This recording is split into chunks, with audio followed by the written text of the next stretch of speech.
Summer வந்தாச்சு. What's your plan for this holiday? எங்க கிட்ட விட்டுருங்க, நாங்க பாத்துக்கிறோம். GT Holidays.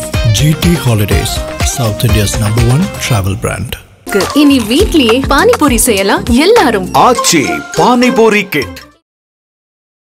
முதலமைச்சர் இந்த பயணத்தை மதுரைக்கு போனதே ஒரு சர்ச்சையாகுது. குறிப்பாக ரோட் ஷோ பண்ணாரு. ஸோ அந்த ரோட் ஷோ பண்ணும்போது அந்த கழிவுநீர் பகுதி, ஆமா, அது திரையிட்டு மறைக்கப்பட்டது சர்ச்சையாச்சு. ஸோ இந்த சர்ச்சையை எப்படி பார்க்க அவங்க கட்சியினர் உள்ள மாவட்ட உள்ளூர் அளவில் இருக்கிற நிர்வாகிகள் பண்ணியிருப்பாங்க. இது இயல்பு. நான் அதை விமர்சிக்கலை.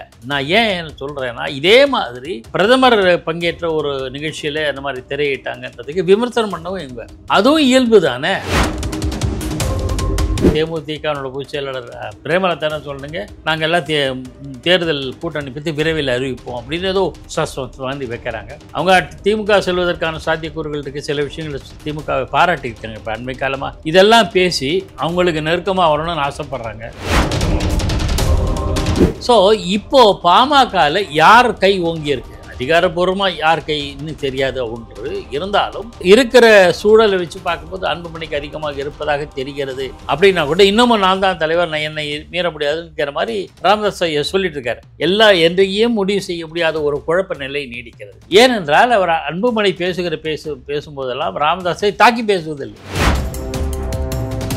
விரைவான இந்த விசாரணைக்கு ஞானசேகரனுடைய தரப்பும் அரசு தரப்பும் ஒன்றாக இணைந்து ஒத்துழைத்து இதை முடிச்சிருக்கிறாங்க அப்படிங்கிற ஒரு குற்றச்சாட்டும் இருக்கு. இது ஒரு சந்தேகத்தை எழுப்பலையா? நிச்சயமா சந்தேகம் எழுப்போம். நமக்கு தெரியாது அது உண்மையா இல்லையா தெரியாது. இருந்தாலும் சந்தேகம் என்பது பாதி உண்மை பாதி கேள்விக்குரியது தானே. ஞானசேகரன் அண்ணா யூனிவர்சிட்டி பாலியல் புகார் இந்த வழக்கு ஒரு ஓவர். ஆதர நேயர்களுக்கு அன்பு வணக்கம். இன்றைய சிறப்பு நேர்காணலில் நம்முடன் இருந்திருக்கிறார் மூத்த பத்திரிகையாளர் பாக்கி அவர்கள். வணக்கம் சார். வணக்கம் வினோத் சார். திமுகவுடைய இந்த பொதுக்குழு மதுரையில் நடந்திருக்கு. ஸோ அதில் முதலமைச்சர் பேசும்போது டெல்லியை அட்டாக் பண்ணி நிறைய இடங்கள்ல பேசியிருக்கிறார். டெல்லியுடைய இந்த உருட்டல், இந்த மிரட்டலுக்கெல்லாம் ஸ்டாலின் இருக்கும் வரை தமிழ்நாடு பணியாது அப்படின்னு சொல்லியிருக்கிறார். இது அவர் டெல்லிக்கு போயிட்டு வந்ததுக்கப்புறம் ஒரு விமர்சனம் கடுமையாக வைக்கப்படுது. இவர் சமரசம் பேசதான் போனார் அப்படின்ட்டு. ஸோ இப்போ இது முதலமைச்சர் பேசியிருக்கிறார் அப்படிங்கிற விஷயத்த பார்க்குறோம். அவருடைய பேச்சு எப்படி பார்க்குறீங்க? நான் சமரத்துக்கு அதுக்காக போகலை அப்படின்னு நித்யா கூட்டத்துக்காக போனேன், நிதியை கேட்பதற்காக போனேன்னு சொல்வதை சொன்னார் இல்லையா, அதை உறுதி செய்வது போல இப்போ பேசியிருக்கிறார். அதுதான் உண்மை.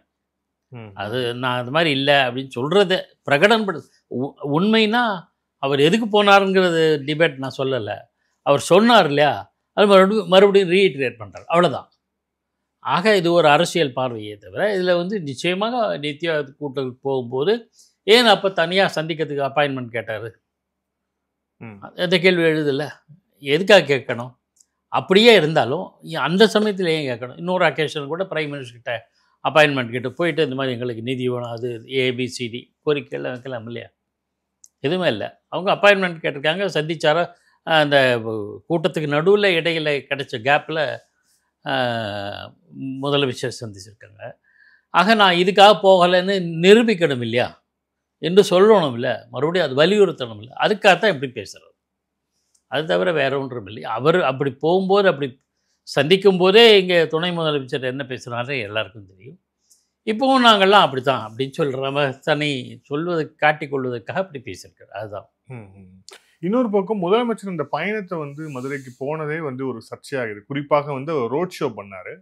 ஸோ அந்த ரோட் ஷோ பண்ணும்போது அந்த வைகை நதி அது எல்லாமே பெரிய பெரிய கழிவுநீர் பகுதி, ஆமா, அது திரையிட்டு மறைக்கப்பட்டது சர்ச்சையாச்சு. அதாவது அது நீங்க தான் அரசுல இருக்கீங்க அப்படின்னா அது சரி செய்யணும். ஆனா இந்த திரையிட்டு மறைப்பது சரியா அப்படின்னு சொல்லிட்டு அதிமுகவில் எதிர்க்கட்சிகள் கடுமையாக விமர்சனம் வச்ச அப்புறம் அதுக்கு பதில் சொல்லும் விதமா இதாயிருக்காரு. ஸோ இந்த சர்ச்சையை எப்படி பார்க்குறீங்க? இல்லை, அதை பதில் சொல்ல விதமாக பண்ணது மட்டும் இல்லை, அதுக்கு அகற்றிட்டு அது ஏதோ தூர்வாரம் பண்ணி தூத்தி அந்த பணியெல்லாம் தொடங்கியிருக்கார். நாம் அதை ஒரு பெரிய இஷ்யூவாக நான் ஃபீல் பண்ணல, நான் நினைக்கல. என்ன காரணம்னா, சாதாரண கவுன்சிலர் வரும்போது கூட ரோட்டில் ப்ளீச்சிங் பவுடர்லாம் போடுவாங்க. அந்த மாதிரி அமைச்சர்கள் இருந்தால் ரோடு க்ளீன் பண்ணுவாங்க, சுத்திகரிப்பாங்க, அழகுபடுத்துவாங்க. இல்லை, அந்த மாதிரி முதலமைச்சர் வராருன்றதுக்காக திரையெல்லாம் போட்டு கழிவுலாம் தெரியாமல் இருக்கட்டும் அப்படின்னு அவங்க கட்சியினர் உள்ள மாவட்ட உள்ள உள்ளூர் அளவில் இருக்கிற நிர்வாகிகள் பண்ணியிருப்பாங்க. இது இயல்பு, இது இயல்பு. நான் அதை விமர்சிக்கலை. நான் ஏன் சொல்கிறேன்னா, இதே மாதிரி பிரதமர் பங்கேற்ற ஒரு நிகழ்ச்சியில் அந்த மாதிரி திரையிட்டாங்கன்றதுக்கு விமர்சனம் பண்ணவும் இவங்க, அதுவும் இயல்பு தானே. பிரதமர் வர்றாரு, நம்ம கிளீன் அந்த குடிசையாக இருக்குது இதெல்லாம் மூடுவோம் அப்படின்னு அவங்க நினச்சது. இந்த இயல்பு எப்படி ஏற்றுக்கொள்ளத்தக்கதோ அப்படின்னா அதுவும் இயல்பு. சில மாதங்கள் சில ஆண்டுகளுக்கு முன்பு பிரதமர் போகிற வெளியூரில் போன ஒரு நிகழ்ச்சியில் இப்படியெல்லாம் இது பண்ணாங்க இல்லையா, தடுத்து இப்போ அந்த காட்சிகள் நம்ம தெரியக்கூடாதுன்றதுக்காக. அது இயல்பு தான். நம்ம என்ன சொல்கிறோம், இதை விமர்சனம் பண்ணால் அது விமர்சனம் பண்ணணும், அல்ல இதை ஒன்று இயல்புன்னு ஒதுக்கினீங்களா அதையும் எடுத்துக்கணும். அந்த மனப்பான்மை வரலை நமக்கு, அவ்வளோதான். ஆகையினால இதை நான் ஒரு சீரியஸான விஷயமா நினைக்கல. முதலமைச்சர் மேலே இப்போ புகார் கூறுவதற்காக இல்லை. ஆனால் பெரும்பாலும் எல்லா இடங்களும் சுத்தமாக பண்ணிங்களே, ஏன் இந்த பிரச்சனையே தேவையில்லை. எல்லா ரோடும் நல்லா இருந்ததுன்னா மினிஸ்டர் வர்றாருன்னு ரோடு போட வேண்டிய அவசியம் இல்லையே. எல்லா இடத்துலையும் க்ளீனாக இருந்ததுன்னா எதுக்கு மினிஸ்டர் வந்தால் தான் ப்ளீச்சிங் பவுடர் போடணும்னு அவசியம் இல்லை. எல்லாம் க்ளீனாக இருக்கட்டுமே, இதெல்லாம் இருக்கணும். ரெண்டாவது, பல இடங்களில் வந்து சாலைகள் பேர்த்து நடு சாலையிலெல்லாம் கொடி கம்பம் நட்டாங்க, எல்லாம் தகவல்கள்லாம் வருது, காணொலிகள் காட்சிகள் வருது, புகைப்படங்கள் வருது. இது போன்ற விஷயங்களை அரசாங்கம் தவிர்க்க வேண்டும், அரசியல் கட்சிகள் தவிர்க்கணும். அதுக்கு என்ன செய்ய போகிறாங்கிறது நம்ம கேள்வி. இல்லை, இன்னொரு விஷயம், இப்போ ராஜ்யசபா தேர்தல் வந்தது. இந்த ராஜ்யசபா தேர்தலில் வந்து தேமுதிகவுடைய அந்த அலைன்ஸ் வந்து சீல் பண்ணியிருக்கு அதிமுக. 2026 அவங்க ராஜ்யசபா சீட் தரப்படும்னு வந்து அறிவிச்சிருக்கிறாங்க. அதே மாதிரி அவங்க வந்து எங்களுடைய கூட்டணியில் தான் தொடர்கிறார்கள் அப்படின்னு KP முனுசாமி அறிவிச்சார் அப்படிங்கிறத பார்க்குறோம். இப்போ இந்த விஷயத்தை எப்படி பார்க்குறீங்க? அதாவது தேமுதிகவுக்கு ஒரு ராஜ்யசபா சீட் தரதா சொன்னாங்களா இல்லையான்னு தெரியல. அப்போது பேசப்பட்டது, கடந்த முறை பேசப்பட்ட போது தொகுதி உடன்பாடும் போது உங்களுக்கு நாங்கள் மாநிலங்களவையில் இடம் தர்றோம்னு சொன்னதாக செய்திகள் வந்தன. அது இவரும் இப்போ அதிமுக பொதுச் செயலாளரும் உறுதி செய்யலை, எடப்பாடி பழனிசாமி தெரியல. ஆனால் இப்போ கேட்குறாங்க, என்னன்னா நீங்கள் கன்வின்சிங்காக பதில் சொல்லியிருக்கலான்றது என்னோட பார்வை. இதில் ஒன்றும் பெரிய அரசியல் கிடையாது. இந்த அரசியலில் இதெல்லாம் சகஜமாக தான். என்னன்னா, இவங்களுக்கு 2 பேர் தான் MP ஆக்க முடியும், ராஜ்யசபா உறுப்பினர்கள் ஆக்க முடியும். அதனால் எங்கள் கட்சிகள் நான் 2 பேர் ஆக்கிடுறோம், அடுத்தாட்டி உங்களுக்கு தர்றோம் அப்படின்னு சொல்லியிருக்கலாம். அது என்ன பண்ண போகிறாங்கன்னு தெரியல. சரி, இந்த பக்கத்தில் அதிமுக தரப்பில் இருக்கிற விவகாரங்களை சொல்கிற போது திமுக தரப்பில் இருக்கு இல்லையா, வைகோக்கு தருவாங்கன்னு எதிர்பார்த்தாங்க, தரலைன்றது அவங்களும் பிரச்சனை எழுப்புவாங்கல்ல. அவங்க வாழ்க்கையிலும் வந்து அது வெற்றியிலும் தோல்வியிலும் உங்களோட வந்து எல்லாத்தையும் விட்டுட்டு வந்தோம், ஆனால் எங்களுக்கு வந்து எங்கள் பொதுச் செயலாளர் வைகோக்கு தரலையே. இல்லை, அது எழுப்பிட்டாங்க. அவருடைய மகன் துரை வைகோ அதுதான் எழுப்பியிருக்காங்க. பொன்குடம் உடைந்தாலும் பொன்குடம் தான். அதாவது என்ன சொல்கிறேன்னா, இதை பற்றிய விமர்சனம் ஒரு பக்கம், இந்த பக்கம் தேமுதிக இல்லை, அதாவது தேமுதிக அதிமுக கூட்டணியிலேருந்து வெளியில் போய்டுங்கிற மாதிரி பிரமை ஏற்படுத்தாங்க. தெரியாது, நமக்கு தெரியாது. ஆனால் அதிமுக தேமுதிக எங்களோட தான் இருக்கிறதுன்னு உறுதி பண்ணுறாங்க. இதை பொறுத்திருந்து பார்க்க வேண்டும். ஆனால் இப்போ என்ன நினைக்கிறேங்க, தேமுதிகனோட பொதுச் செயலாளர் பிரேமலதா என்ன சொல்லுங்க, நாங்கள் எல்லாம் தேர்தல் கூட்டணி பற்றி விரைவில் அறிவிப்போம் அப்படின்னு ஏதோ சஸ்பென்ஸ் வாங்கி வைக்கிறாங்க.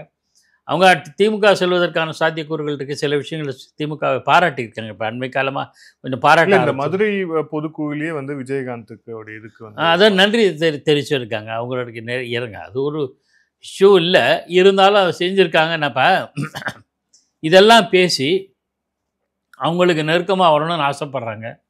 ஆனால் திமுக அணியில் தேமுதிக இடம்பெறுமா இல்லையான்னு தெரியாது, உறுதியாக தெரியாது. இனிமேல் தேமுதிகவுக்கு ஓட்டு பலம் என்ன இருக்குதுன்னு தெரிஞ்சிக்காம முன்பு இருந்தது போல் இல்லை. கலைஞர் கருணாநிதியும் விஜயகாந்தும் இருந்தபோது வேறு விஷயம். அப்போ ரொம்ப அவளோடு எதிர்பார்த்த கலைஞர் கருணாநிதி அவருடைய ஃபேமஸ் வாசகம் இது, பழம் நழுவி பாலில் விழுந்த அளவுக்கு காத்திருந்தார். தேவர் டெஸ்பரேட். இப்போ அப்படி கிடையாது. தேமுதிக அணியில் சேர்த்துக்கிட்டா அதனால் நான் ஒரு 5 ஓட்டு வருமா 10 ஓட்டு வருமா, நமக்கு என்ன வெற்றி வாய்ப்பு கிடைக்கும், இருக்கிறத வச்சுக்கிட்டு நல்லாவே ஸ்ட்ராங்காகவும் வலிமையாக இருக்கும் அப்படின்னு தான் பார்ப்பாங்களே தவிர தேமுதிக அவங்க சேர்ப்பாங்கன்னு தெரியாது. இறக்கப்பட்டு சேர்க்கறது வேறு. 10ஓட 11 உங்களுக்கு ஆட்சியில் தொகுதியில் இடம் இல்லாட்டாலும் இதயத்தில் இடம்னு சொல்கிற மாதிரி போகலாம். ஆனால் தேமுதிக அந்த பக்கம் போக முயற்சி செய்வதாகத்தான் நமக்கு இந்த 2-3 நாட்களில் தெரியுது. ஆனால் எந்த அளவுக்கு பலன் கிடைக்கும்னு தெரியல. இப்ப இன்னொரு பக்கம் இந்த பாமக நடக்கிற விஷயங்களை பார்த்துட்டு இருப்பீங்க. இந்த பாமக நடக்கிறது அன்புமணி அவர்களுக்கும் ராமதாஸ் அவர்களுக்கும் இடையில இந்த பிரச்சனை எல்லாம் கடந்து 2026ல பாமகவுடைய ஸ்டாண்ட் என்னவா இருக்கும் அப்படிங்கிறது தான் ஒரு மிக முக்கியமான ஒரு கேள்வியா இருக்கு. ஏன்னா அவங்க இவர் அதிமுக கூட்டணின்னு சொல்றாரு, இவர் பாஜக கூட்டணின்னு சொல்றாரு. ஆனா அதிமுக பாஜகவே இப்போ ஒரே கூட்டணியில இருக்கு அப்படிங்கிற போது இவங்க அந்த கூட்டணிக்கு வருவதற்கு தான் இவங்க வாய்ப்பு இருக்கா? அப்படி இல்லைன்னா திமுக அப்படிங்கிற ஆப்ஷன், விஜய்ங்கிற ஆப்ஷனையும் இவங்க அதை பார்ப்பாங்க அப்படின்னு நம்ம புரிஞ்சுக்கலாமா? முதல்ல அந்த கட்சி கன்சாலிடேட்டா யார் கைக்கு போகுதுன்னு இப்போ நம்ம அன்புமணி, அதாவது டாக்டர் ராமதாஸ் அவருடைய மகன் அன்புமணி, அந்த தந்தை மகன் உறவெல்லாம் மறந்துடுவோம். சரி, இது எப்படி அதிமுக பிளவுபடலை, இப்போ கூட பாமக பிளவுபட்டதாக இல்லை. அதிகாரபூர்வமாக அதிகாரப்படியும் சரி, அதிகாரம் இல்லாத வகையிலும் சரி பிளவுபட்டதாக இல்லை. நம்ம அதிமுக எடுத்துப்போம். அதிமுகவில் ஓபிஎஸ் அணி, இபிஎஸ் அணி, இந்த ரெண்டாக பிரிஞ்சிருது. ஒரு வாரத்துக்காக சொல்கிறேன். அப்போ கட்சியை முழுக்க கன்சாலிடேட்டாக தன் பக்கம் கொண்டு வந்து நிறுத்தியவர் எடப்பாடி பழனிசாமி. ஊரே அறியும், நாடே அறியும். தேர்தல் ஆணையத்தில் கூட இன்று வேலை அவங்க அந்த ஏற்றுக்கொள்ளப்பட்டதாக தான் இருக்குது. சட்டப்பேரவையில் அவர் தான் அதிமுக எல்லாம் இருக்குது. ஒரு கன்சாலிடேட் ஆகி ஒரு பக்கம் ஆயிடுச்சுன்னு தெரிஞ்ச பிறகு மக்கள் முடிவெடுக்கிறதுக்கும் மற்ற அரசியல் நிலைப்பாடுகள் எடுப்பதற்கும் வாய்ப்புகள், வசதிகள் உண்டு. அதனால தான் பிஜேபியே எடப்பாடி தலைமையிலான அதிமுகவோட அலைன்ஸ் வச்சுக்க இறங்கி வந்தாங்க அங்கேருந்து. ஸோ இப்போது பாமகவில் யார் கை ஓங்கியிருக்கு, அதிகாரப்பூர்வமாக யார் கைன்னு தெரியாத ஒன்று இருந்தாலும் இருக்கிற சூழலை வச்சு பார்க்கும்போது அன்புமணிக்கு அதிகமாக இருப்பதாக தெரிகிறது. அப்படின்னா கூட இன்னமும் நான் தான் தலைவர், நான் என்னை மீற முடியாதுங்கிற மாதிரி ராமதாஸ் ஐயா சொல்லிட்டு இருக்காரு. இது எப்படி ஒரு தேர்தல் மூலமாக நிரூபிக்கப்படலாம், அல்லது தேர்தல் ஆணையம், நீதிமன்றம் போன்றவை மூலமாக யார் கட்சியில் இது மேலோங்கி இருக்காங்க தெரியும். அந்த மாதிரி என்றையும் முடிவு செய்ய முடியாத ஒரு குழப்ப நிலை நீடிக்கிறது. ஏனென்றால் அவர் அன்புமணி பேசும்போதெல்லாம் ராமதாஸை தாக்கி பேசுவதில்லை. அவர் தான் எங்கள் குலசாமி, அவர் தான் எங்கள் வழிகாட்டி அப்படின்னு சொல்கிறாரே தவிர தாக்கியே பேசுறதில்லை. அதனால் அது ரிஃப்ட்டுன்னு நாம் எடுத்துக்க முடியாது. ஒரு பக்கம் அவங்க ராமதாஸ் தரப்பினர் அல்லது டாக்டர் ராமதாஸ் அவர்கள் தன்னுடைய மகன் அன்புமணி மீது காரமாக காட்டச்சாட்டமாக விமர்சிக்கிறார். அதோடு நிற்கிறதே தவிர இன்னும் கட்சி முழுக்க யார் கைக்கு போகுது, யார் கைக்கு போகக்கூடும் தெரியாது.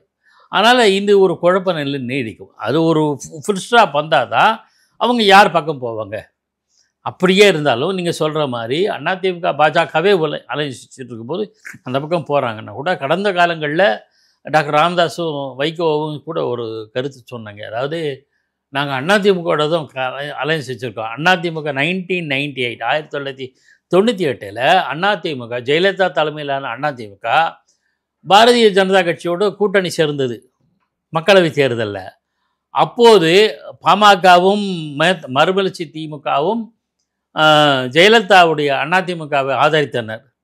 அப்போது அந்த சூழல் காரணமாக பாஜக கூட்டணி, அது தேசிய ஜனநாயக கூட்டணி இடம்பெற நேர்ந்தது.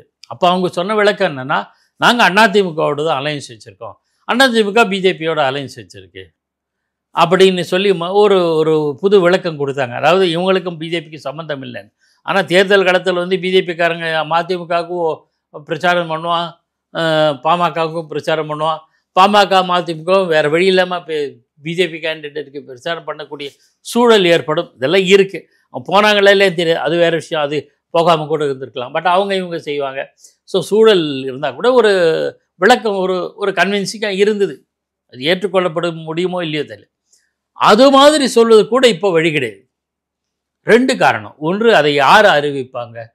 அதிகாரப்பூர்வமாக டாக்டர் ராமதாஸ் அறிவிப்பாரா அல்லது அன்புமணி ராமதாஸ் அறிவிப்பாரா? எதை அதிகாரப்பூர்வமான அறிவிப்பாக ஏற்றுக்கொள்வது என்பது ஒரு குழப்பம். 2வது குழப்பம், அதிமுகவும் பாஜகவுமே ஒரு அணியில் வந்துடுச்சு, தேசிய ஜனநாயக கூட்டணியில் வந்துடுச்சதுனால அவங்கள அந்த கட்சியில் எப்படி இடம் பெறும்? அதாவது பாமக டாக்டர் ராமதாஸ் அதிமுகவோட போகணுன்னு விரும்புகிறார், அன்புமணி பிஜேபியோட போகணுன்னு விரும்புகிறார். 2 பேருமே எப்படி போனாங்கன்னா 2 பேரும் ஒரே இடத்துல போகிற மாதிரி அர்த்தம் ஆகும். அந்த ஒரு குழப்பம் 2 தரப்பிலும் இருக்கிற குழப்பம். இதெல்லாம் எப்போது வருங்கிறது பொறுத்து இருந்து தான் பார்க்க வேண்டும், காலம் தான் சொல்லும். இல்லை, இன்னொரு முக்கியமான விஷயமா இப்போ அண்ணா யூனிவர்சிட்டி விவகாரம், அது மிக பரபரப்பை ஏற்படுத்திய ஒரு சம்பவம். அதில் தீர்ப்பு வந்தாச்சு. அந்த குற்றவாளி ஞானசேகரனுக்கு வந்து 30 ஆண்டுகள் கடுங்காவல் தண்டனை வந்து விதிக்கப்பட்டிருக்கு அப்படிங்கிறத பார்க்குறோம். ஒன்று, நீதி வென்றது அப்படின்னு திமுக தரப்புல அது ரொம்ப ஸ்பீட் ட்ரையல் நடத்தி இதுக்கான முக்கியமான காரணமாக இருந்தது தமிழக அரசு தான் அப்படின்னு முதலமைச்சரே வந்து பதிவுலாம் போட்டது அப்படிங்கிறத பார்க்குறோம்.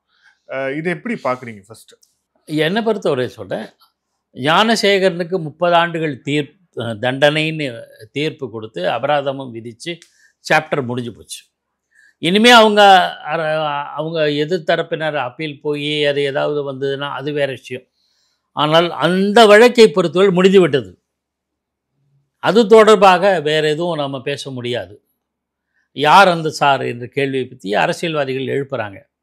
ஆனால் யார் அந்த சார் என்று எழுப்ப முடியாது, கேள்வி எழுப்ப முடியாது. அது கோர்ட் அவமதிப்புங்கிற மாதிரி சொல்லியிருக்காங்க. நம்ம அறிந்த வரையில் அப்படிலாம் ஒன்றும் கிடையாது. ஏனென்றால் 2G வழக்கில் கூட ராஜா அவர்கள்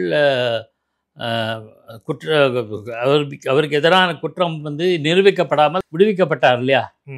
அதுக்கான தரவுகள்லாம் கரெக்டாக எல்லாம் ஒன்று. இப்போதும் 2G ராஜாவை பற்றி அந்த 2G வழக்கை பற்றி பேசிட்டு தானே வர்றாங்க. ஆக அது வந்து கண்டெம்ப்ட் ஆஃப் கோர்ட் இல்லை. ஒரு வழக்கு தொடர்பான நீதிமன்றத்தின் உள்நோக்கத்தையோ இல்லை நீதிபதியின் நோக்கத்தையோ அதுக்கு காரணம் கற்பித்து விமர்சிப்பது தான் கண்டெம்ப்ட் ஆஃப் கோர்ட் ஆகும்.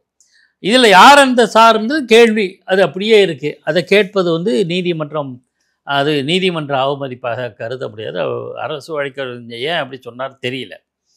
அப்படியே இருந்தாலும் கூட ஒருவேளை இந்த சம்பவத்தில் ஞானசேகரன் மட்டுமே குற்றவாளி, அதனால் அவருக்கு தண்டனை விதிக்கிறேன் சொல்லி முடிச்சாச்சு.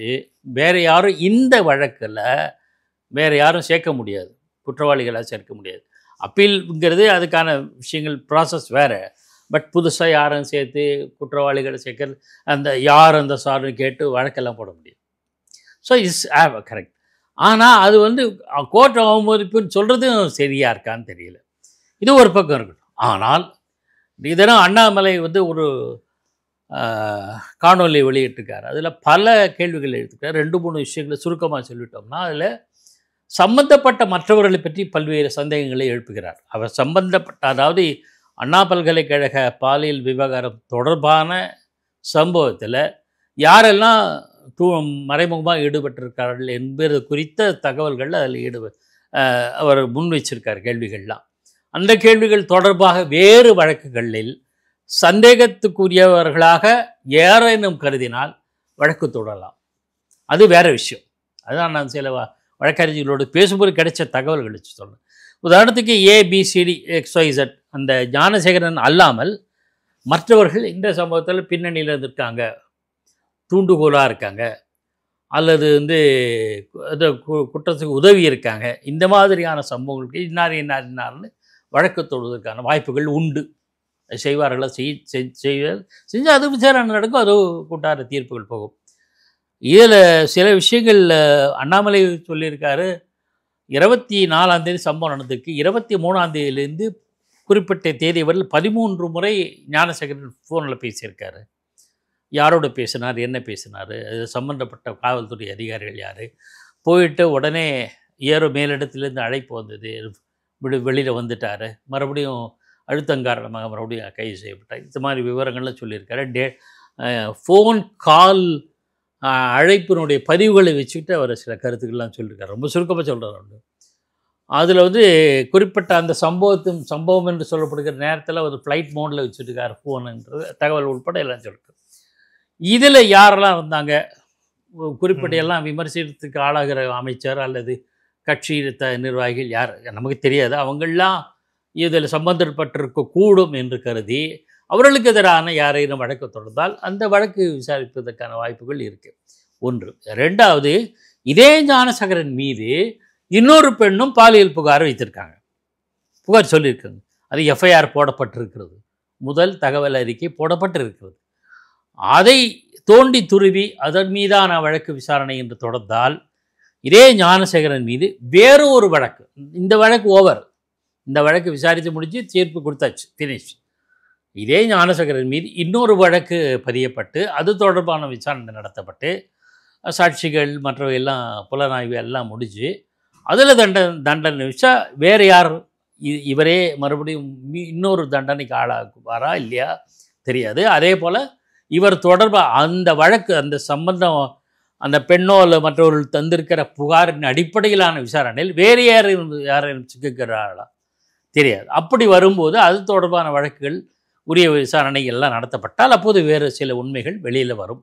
இதுல இன்னொரு விஷயம் என்னன்னா, இப்ப இந்த ஸ்பீட் ட்ரையல் நடந்தது அப்படின்ட்டு எல்லாருமே சொன்னாலும் கூட இந்த விரைவான இந்த விசாரணைக்கு வந்து ஞானசேகரனுடைய தரப்பும் அரசு தரப்பும் ஒன்றாக இணைந்து ஒத்துழைத்து இதை வந்து முடிச்சிருக்கிறாங்க அப்படிங்கிற ஒரு குற்றச்சாட்டும் இருக்கு. அதாவது இப்போ அவர் குற்றம் சாட்டப்பட்டவர் ஞானசேகரன் அப்படிங்கிற போது அவர் தரப்புல இருந்து நிறைய எக்ஸசைஸ் பண்ண முடியும், நிறைய அவருக்கான உரிமைகள்ங்கிற சட்ட ரீதியாக நிறைய எக்ஸசைஸ் பண்ண முடியும். ஆனா எதையுமே எக்ஸசைஸ் பண்ணாம அரசுடைய வழக்கறிஞர் என்ன சொல்றாங்களோ அதே தான் அவங்க தரப்பு வழக்கறிஞரும் சொல்றாங்க. ரெண்டும் அமுக்கபிளா இருந்து நடத்தி இருக்கிறாங்க அப்படின்னா இது ஒரு சந்தேகத்தை எழுப்பலையா? நிச்சயமா சந்தேகம் எழுப்போம். நமக்கு தெரியாது அது அது உண்மையா இல்லையா தெரியாது. இருந்தாலும் சந்தேகம் என்பது பாதி உண்மை பாதி கேள்விக்குரியது தானே. ஆக அது குறித்து விசாரிப்பாங்களா என்ன தெரியுது. ஆனால் இந்த ஞானசேகரன் அண்ணா யூனிவர்சிட்டி பாலியல் புகார் இந்த வழக்கு ஒரு ஓவர். நீங்கள் அதுக்கு ஒரு தனி வேற ஒரு வழக்கு போட்டு அதன் அடிப்படையில் சில கேள்விகள் எழுப்பப்பட்டால் பல்வேறு விஷயங்கள் இருக்குது. இதில் ஒரு சின்ன விஷயம் குறிப்பிடணும். அந்த சம்பவம் நடந்த மறுநாளே வந்து காவல்துறை ஆணையர் சில தகவல்கள் சொன்னார் இல்லையா. அதுவே ஏன் அவர் இப்படியெல்லாம் சொல்லணும், விசாரணை எதுவும் தொடங்காத நிலையில் அவர் சொன்னாரே, அவர் ஒரு முடிவான சில தகவல்களை சொன்னதாக ஊடகங்கள்லாம் வந்தது, அதை யாரும் மறுக்கலை. அப்போ அது தொடர்பான கேள்விகளை எழுப்புவதற்கும் சில பேர் வழக்கு தொடர்வதற்கான சாத்தியக்கூறுகள் இருக்குது. There is a room for filing certain cases on particular issues related to Gnanasekaran's Anna university incident as well as other incidents. Other incidents நான் சொல்ல வர்றது என்னென்னா, இன்னொரு பெண் புகார் சொல்லியிருக்காங்க இல்லையா, அதன் அடிப்படையில். அப்போ அதன் அடிப்படையில் விசாரிக்கும் போது கூட பல்வேறு தகவல்கள் கிடைக்கக்கூடும், பல்வேறு நபர்கள் அது தொடர்பாக விசாரிக்கப்படக்கூடும். இதெல்லாம் இயல்பு. எப்பவுமே பல்வேறு இதுக்கு முன்னாடி நடந்த சம்பவத்தில் அது மாதிரி நடந்தது. ஒரு விஷயத்துக்காக விசாரணை பண்ணிகிட்டு இருக்கும்போது அந்த நபர் இன்னொரு சம்பவத்தில் தொடர்புள்ளதும் கிடைச்சது எவிடன்ஸ் எல்லாம் கிடைச்சி நிறைய வழக்குகளில் உண்டு. ஒடுத்துக்காக போவாங்க. அந்த சம்பவத்தை விசாரிக்கும் போது அவர் இன்னொரு ஒரு திருட்டு சம்பந்தமாக விசாரிக்கும் போது கொலையில் அவர் ஈடுபட்டார்ன்ற தகவல் கிடைச்சி மாட்டியிருக்கிற சம்பவங்கள்லாம் நிறைய உண்டு. நீண்ட காலம் புலனாய்வு கண்டுபிடிக்க முடியாத கொலை வழக்கெல்லாம் இப்போ ரிசால்வ் ஆகிருக்கு. ஆக அந்த மாதிரி ஏதாவது அது மாதிரி ஆகுமான்னு நான் தெரியாது, நான் சொல்ல விரும்பலை. இப்படியெல்லாம் வழக்கு மாற்று வழக்குகள் தொடக்கப்பட்டால் அதற்கான விசாரணைகள் பல்வேறு டெவலப்மெண்ட் இருக்கக்கூடும் அப்படின்னு நம்ம புரிஞ்சுக்கலாம். நன்றி சார், பல்வேறு கேள்வி பதிலளிச்சுங்க. Thank you sir, thank you so much. Aadhan தொலைக்காட்சிக்கு நெஞ்சார்ந்த நன்றி. Thank you sir.